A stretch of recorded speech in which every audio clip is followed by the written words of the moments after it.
Hey everybody, Josh the Editor here. So this is my first time trying something like this. This review is going to be more of a deep dive. I'm going to try it out.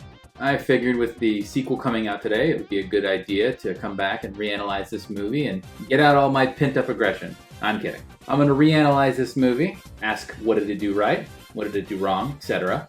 And yes, I know about the other videos that came out this week talking about this movie, but I didn't watch those videos. So if there's any overlap of what I'm about to say, it's purely coincidental. Also, I wanted to let you guys know that I tried uploading this video yesterday, but YouTube was giving me some problems, so I had to go the Cosmonaut Variety Hour way and slap on some dancing anime girls onto the footage. I'm sorry if it bothers you, but in my opinion, it really enhances the experience. Before I start talking about the actual movie, I wanted to take a step back and look at what the hell was DC doing with its movies. They did the Marvel equivalent of going from Iron Man to Civil War to Guardians of the Galaxy to the Avengers. That order is pretty wonky, but I would get why you'd want a Guardians of the Galaxy type movie in the midst of this lineup. Something fun to contrast the seriousness of the other DC properties. But here's the problem. This movie is not fun. Like, at all. In fact, none of these movies are fun. God forbid anyone have fun watching a superhero movie. This Suicide Squad movie tried to have lighthearted tone sometimes, but they had to do reshoots in order to achieve that. And if I'm being honest, this is probably what happened. Warner Brothers probably made Batman v Superman and Suicide Squad around the same time, and then Batman v Superman came out, and it got trashed by critics and fans for being dark and gloomy. So the people at Warner Brothers were probably like, ah shit, we gotta do something about this. So they did the reshoots for Suicide Squad to add in jokes, and I will give this movie credit. The reshoots aren't as terrible as the ones in Justice League. Like brunch, what is brunch? This is already getting really painful, and that's not good, because I just started. So I'm going to talk about the things in this movie that I thought were good before I lose my mind. That's right, I'm going to start with being nice. Because generally, I consider myself a really positive person. So I'm going to get that out of the way so I can focus on the real shit in this movie. That's a good idea, honey. Alright, positive. The makeup job they did on Killer Croc is really good. I'm actually not surprised that won an Oscar, because certainly nothing else in this movie is worthy of an Oscar. Heyo! I like the part when Deadshot shoots his gun, and he says, "Y'all jokers must be crazy." I really like the idea that the phrase Joker is used as slang in this universe. It really helps the universe feel lived in. I mean, this universe's version of Batman is supposed to have been Batman for 20 plus years, and yet we have never seen him fight any of his iconic villains in any of these movies. I really hate the non-commitment to everything just not already being established in the DCEU. Because what DC fan doesn't know the big players at this point? Nobody needs to see Batman's parents get shot again. It really sucks that... Wait, this is supposed to be the section of the video where I talk about the good things in the movie. Moving on. There are some pretty good performances in this movie. Viola Davis is pretty good as Amanda Waller. I wasn't blown away by her performance though. There didn't seem to be a lot of energy in the role. Compare her performance in this entire movie to that one scene from the trailer for the sequel where her and Idris Elba are just screaming at each other. I think that's a really good scene and well acted. Who else?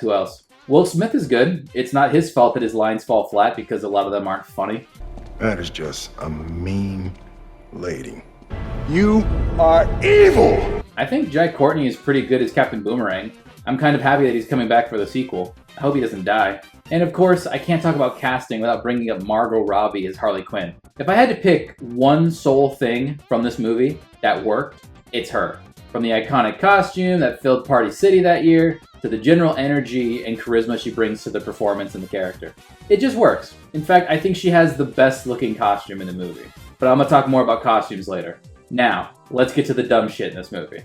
Because by God, there's some dumb shit in this movie. Needless to say, the whole thing was a bad idea. Buckle up, because I'm gonna go through a quick lightning round of some dumb shit. So many people make really dumb decisions in this movie. Amanda Waller has one guy guarding the witch, and the witch isn't even in like a facility or a cell. They have her in a hotel room. Rick Flag just randomly whips out a stack of letters from Deadshot's daughter to Deadshot. Why do you have that? That makes no sense. You had these the whole time. You had letters from my daughter the whole time. See, even he agrees this is stupid. Amanda Waller tells Deadshot to shoot and kill Harley Quinn when she's trying to escape, but not the other armed soldiers around her that work for her. Harley Quinn gives El Diablo shit for killing kids, but it said earlier in the movie that she's an accomplice to killing Robin. And according to the comics, Jason Todd was about 12 or 13 when he was killed, so yeah, he was a kid. There are like 3 helicopter crashes in this movie, and all the characters with names don't have a single scratch on them. They're fine. This stupid little crawl Killer Croc does when he's going into the water here. Okay, no, I take it back. That's hilarious. June Moon is an archaeologist who goes to an ancient temple. She finds an ancient artifact, and what does she do? Not only does she touch it, she breaks its head off. She destroys the artifact. You're an archaeologist! Why are you so bad at your job? Don't touch the artifacts! Put it in a museum! Do you guys remember that Indiana Jones movie where he found the Holy Grail and broke it over his knee? There's a scene in this movie where it's implied that Harley Quinn is going to get her revenge on Ike Barinholtz because he was being an asshole to her. But then nothing happens to him. This is literally the last scene we see with him. Harley, what do you mean by that? Okay, I'm done with the lightning round. Here's something I want to talk about that's really dumb and doesn't make any sense. What are the requirements for getting into the Suicide Squad? The power levels for these people are ridiculously inconsistent. Like, let's take a quick look. Like, who would you want on your team? The world's best sharpshooter. Fine, put him on the team. A guy with fire powers? Oh, definitely, put him on the team. A guy with boomerangs. What? Why is he on the team? I'm being serious. The thing that's frustrating for me is that the boomerang thing could have been a really good opening for a running joke throughout the movie. Like, people just make fun of him for using boomerangs all the time. But no, they play it totally straight. It is apparently normal to all of these people that this man is fighting with boomerangs. Do they think it's just normal for Australians to fight with boomerangs? I don't get it. I also hate that this movie wastes so much time establishing what the Suicide Squad is. The concept of the Suicide Squad is not a complex concept, but there are so many scenes of them talking about it and justifying it to other people and explaining it. That time could have been better utilized to getting to know the main crew, or getting us to care about them, or convincing us that they care about each other. I don't even know why Amanda Waller wants a task force. Just because, at the point in the movie where she's trying to get a task force together, there is no threat. Enchantress hasn't done anything yet. And, not to mention, as a perfect example of this movie's dumbassery, on full view, in 2016, there's another goddamn Skybeam! A fucking Skybeam!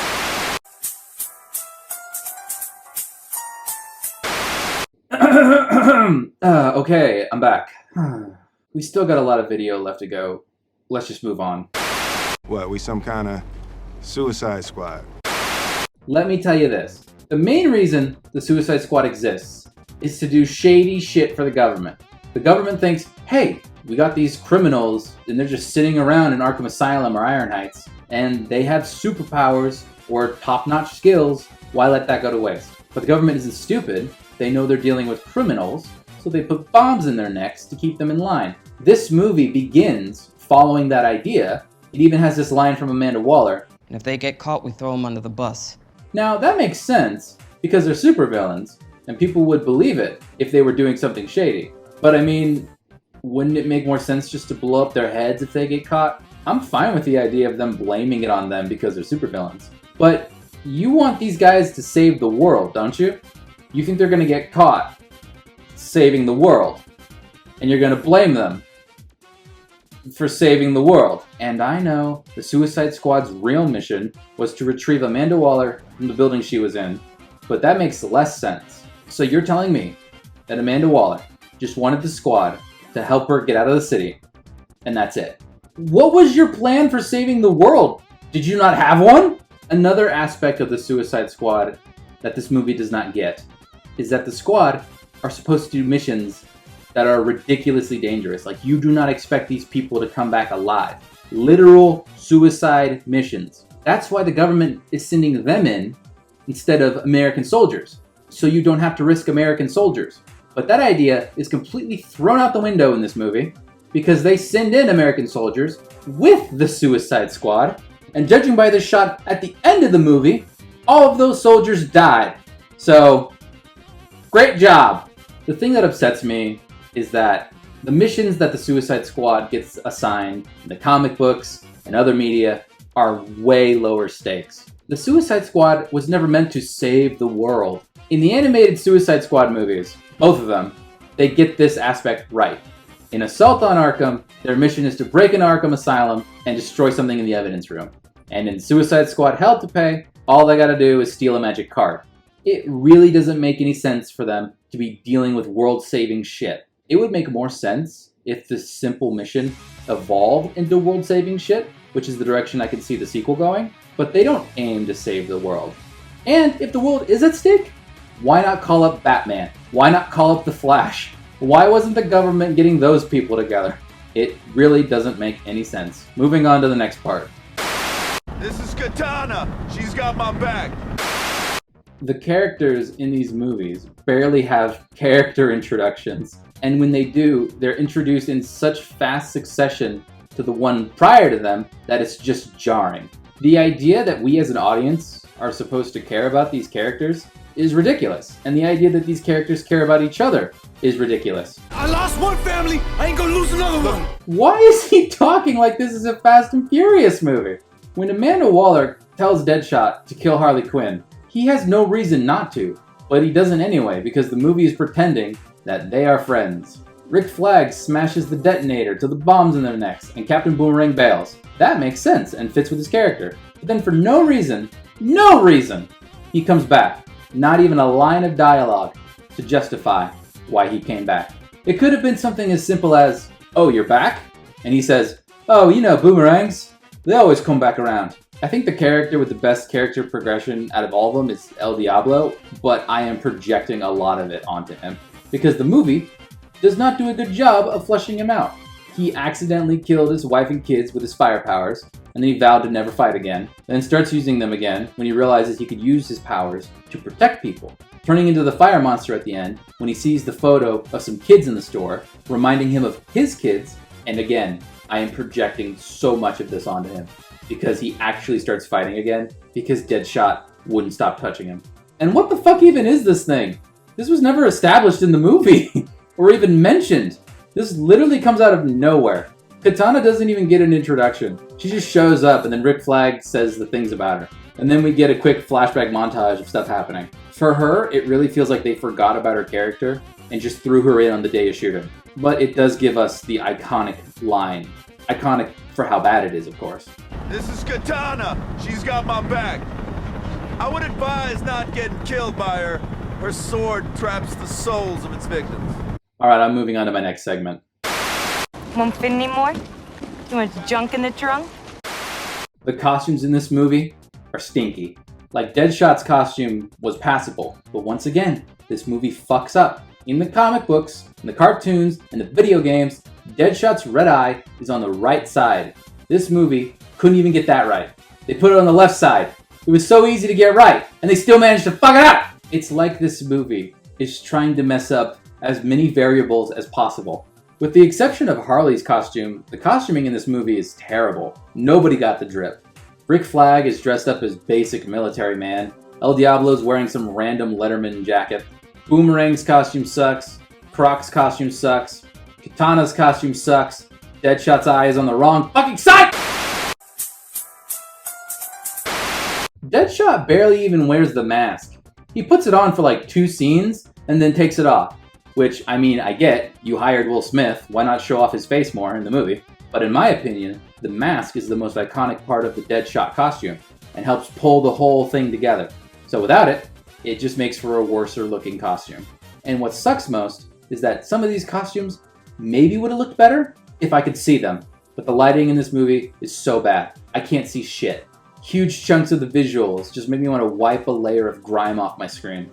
Everything in this movie is so dark that in one of the opening shots, we get black letters on top of a black background, just so you can't see it. They couldn't even put a white border around it or anything. That's how you know we are dealing with real professionals of the film industry, you guys. But seriously, you can't watch this movie during the day, unless you're in a cave. It's that bad. I've somehow went from talking about the costumes to just how shitty everything looks. Let's get back on track. One of my biggest pet peeves when it comes to costuming, when I'm watching anything, is just when a female character is wearing an overly skimpy outfit for no reason. Harley Quinn is wearing booty shorts for the majority of the movie. Not practical at all. I might have been able to forgive the movie if it was just Harley who dressed this way, because she's crazy. But all the female characters dress this way, except for Amanda Waller. Katana's supposed to be like this highly disciplined samurai lady who wears a ridiculous midriff top. And the Enchantress is wearing what's basically a bikini. At least the sequel is playing up how bright, colorful, and ridiculous these costumes are. Oh, speaking of terrible character design.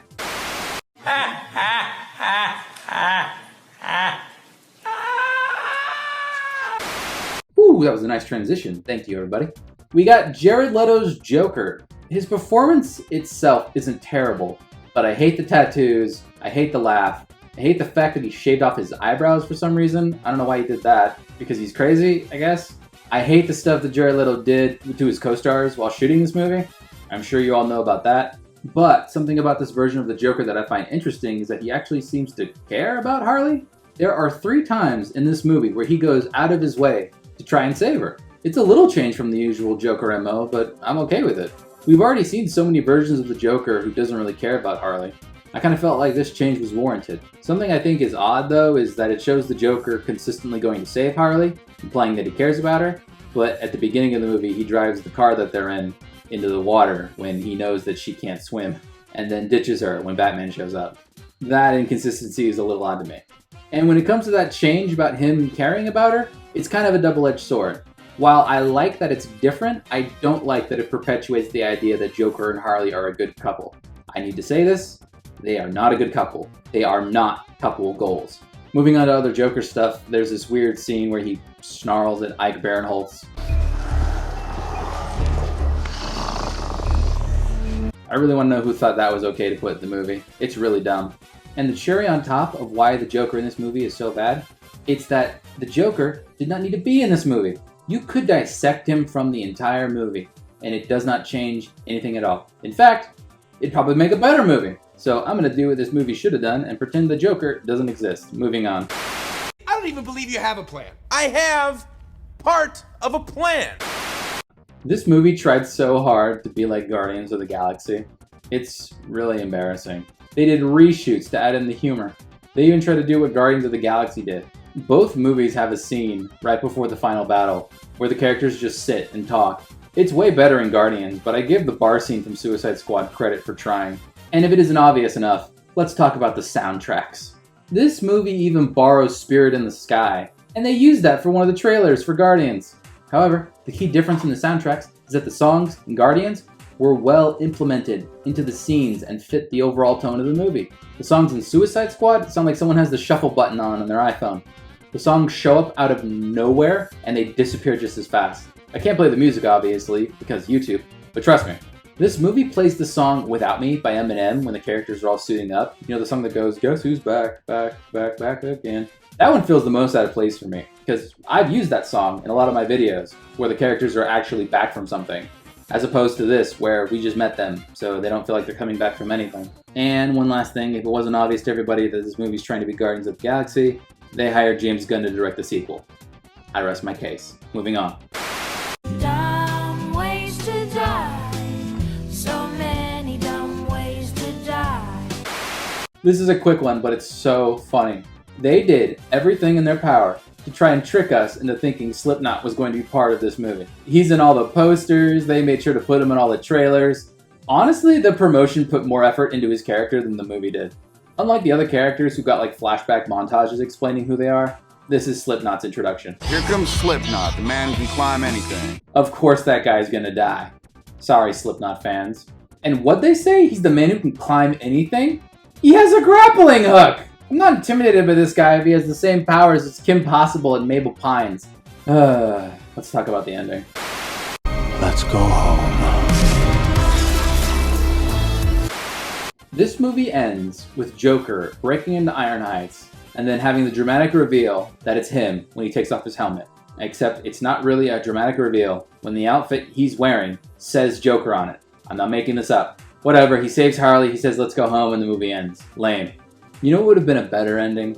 If Joker said let's go home, there's a few second pause, and then he says, wait, I just gotta take care of one last thing. Cut to Ike Barinholtz at his home or whatever, and he gets an exploding teddy bear in the mail from the Joker or something. Then he blows up and dies. Then roll credits. Better ending, would have worked. Let's talk about the sequel. And? Yes, that is your hand. So, at the time this video is coming out, the sequel is coming out today. And like the title card just said, I'm hopeful. I know what you're thinking. Josh, you just spent all this time talking about how much this movie sucks. Why are you so excited about the sequel? Well, I'm glad you asked. I'll tell you why. There are a few reasons why I'm hopeful. The first one being that this movie is rated R. That means they don't have to hold back. They can be as gory and gruesome as they want. Part of me hopes that the violence isn't going to be gratuitous, but then again, this is a Suicide Squad movie. Speaking of which, that probably means more of these characters are going to die. I think only like 2 characters died in the first movie. I'm not counting all the soldiers because they didn't even have names, so they don't even count as characters.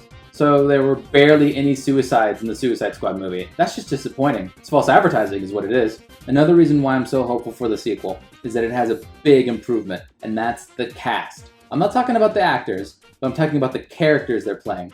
If we look at the roster, it's a bunch of D-listers. I consider myself a pretty big DC fan, and even I don't know who some of these guys are. I mean, we have Peacemaker. I've never heard of Peacemaker, so he's just John Cena to me. We got Idris Elba, and I thought he was going to be Bronze Tiger, but no. He's going to be somebody called Bloodspot. Or is it Bloodsport? I don't care. It doesn't matter. We got Rat King 2. 2? Is there a Rat King 1? Did they die? Are you the sequel? Who the fuck is Polka Dot Man? Oh, and then we got King Shark, and this movie seems to be making him like a big dummy, like a big brute. Kind of like what Groot was in Guardians of the Galaxy. Which I'm fine with. It's the opposite of what he was in the Harley Quinn show, but I don't think he's gonna have a better line in this movie than this. Oh my god, it's Beyonce! One small problem I have with this movie is that it's not gonna have Deadshot in it. Deadshot is the DC character I most associate with the Suicide Squad. So it's gonna take me some time to wrap my brain around the fact that he's not gonna be in this movie. I mean, to me, the Suicide Squad without Deadshot is like Batman without the money. Going back to the fact that they're all D-list characters, honestly, I think that's a really smart decision because nobody has any expectations for them going into the movie. It's kind of like how nobody had any expectations going into Guardians of the Galaxy. That way, the movie could have just done whatever they wanted and just have fun without having to be 100% accurate. And going back to my Slipknot problem, Amanda Waller kind of makes it a habit to kill off somebody right away just to let everybody else know that she's not playing around. The sequel does not have a Slipknot problem from what I can tell. There's a big cast and I don't see most of them in a lot of the trailers. Not to mention the fact that a lot of them feel disposable. And with a cast of characters that consists of Polka Dot Man and Blackguard, that's really saying something. We're probably going to get more deaths in this movie.